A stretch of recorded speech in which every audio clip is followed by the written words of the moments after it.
Mitosis एक ऐसा process है जिसमें एक सेल दो आइडेंटिकल डॉटर सेल्स में डिवाइड होता है। सेल डिवीजन की दो स्टेजेस हैं। पहली स्टेज कैरियोकाइनेसिस कहलाती है, जिसमें सेल का न्यूक्लियस डिवाइड होता है। दूसरी स्टेज साइटोकाइनेसिस कहलाती है, जिसमें सेल का साइटोप्लाज्म डिवाइड होता है।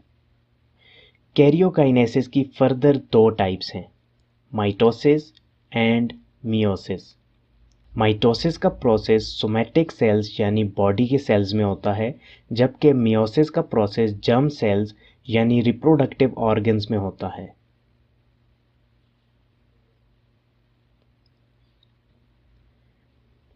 माइटोसिस से पहले सेल एक प्रीपरेटरी फेज से गुजरता है, जिसे इंटरफेज कहा जाता है। इंटरफेज में सेल माइटोसिस के अमल के लिए सारी तैयारियां मुकम्मल करता है ताकि सेल इजीली डिवाइड हो सके।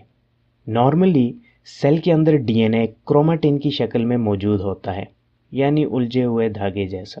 फिर जब सेल को डिवाइड होने का सिग्नल मिलता है तो क्रोमेटिन कंडेंस होकर क्रोमोसोम की शक्ल इख्तियार कर लेता है और साथ ही साथ डीएनए भी डुप्लीकेट हो जाता है by the process of DNA replication.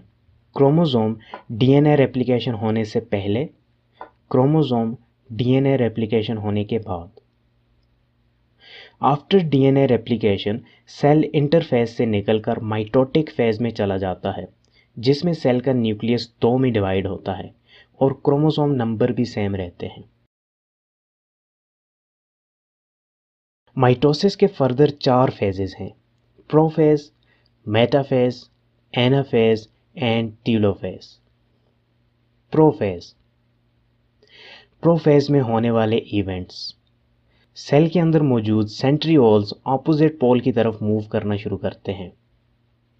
Nucleus की न्यूक्लियर मेम्ब्रेन टूटना शुरू हो जाती है और न्यूक्लियस के अंदर मौजूद न्यूक्लियोलस डिसअपीयर हो जाता है और साथ ही साथ सेंट्रियोल से स्पिंडल फाइबर्स भी निकलना शुरू हो जाते हैं और एक स्टार लाइक शक्ल बनती है जिसे एस्टर कहा जाता है।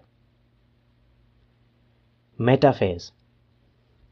मेटाफेज में होने वाले इवेंट्स। न्यूक्लियर मेम्ब्रेन कंप्लीटली टूट जाती है और स्पिंडल फाइबर्स क्रोमोसोम को सेंट्रोमेयर से दोनों तरफ से पकड़ लेते हैं, जिसकी वजह से सारे क्रोमोसोम सेंटर में अरेंज हो जाते हैं। इस अरेंजमेंट को मेटाफेज प्लेट कहा जाता है। एनाफेज।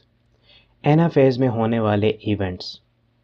सेंट्रियोल्स स्पिंडल फाइबर्स की मदद से क्रोमोसोम को अपनी अपनी तरफ खींचना शुरू करते हैं, जिसकी वजह से क्रोमोसोम सेंटर से टूटकर दो इक्वल हाफ में डिवाइड हो जाते हैं। अब क्रोमोसोम की शेप दोबारा से वैसी हो जाती है जो डीएनए रेप्लिकेशन से पहले थी। टीलोफेज। टीलोफेज में होने वाले इवेंट्स। क्रोमोसोम्स अपोजिट पोल की तरफ मूव करते हैं, न्यूक्लियर मेम्ब्रेन दोबारा बनना शुरू हो जाती है, स्पिंडल फाइबर्स ख़त्म हो जाते हैं और इस तरह दो न्यूक्लियाई बन जाते हैं और माइटोसिस का प्रोसेस कंप्लीट हो जाता है। इसके बाद सेल साइटोकाइनेसिस का प्रोसेस स्टार्ट करता है। साइटोकाइनेसिस में होने वाले इवेंट्स। एनिमल सेल की सेल मेम्ब्रेन अंदर को घुसती है और एक क्लीवेज बनाकर सेल को दो हिस्सों में तकसीम कर देती है। इस क्लीवेज को क्लीवेज फरो भी कहा जाता है। जबकि प्लांट सेल्स में सेल वॉल की वजह से क्लीवेज नहीं लग सकती, इसलिए प्लांट सेल्स में सेंटर में सेल मेम्ब्रेन प्लेट बनती है और सेल को दो हिस्सों में तकसीम कर देती है और इस तरीके से process of cell division complete हो जाता है।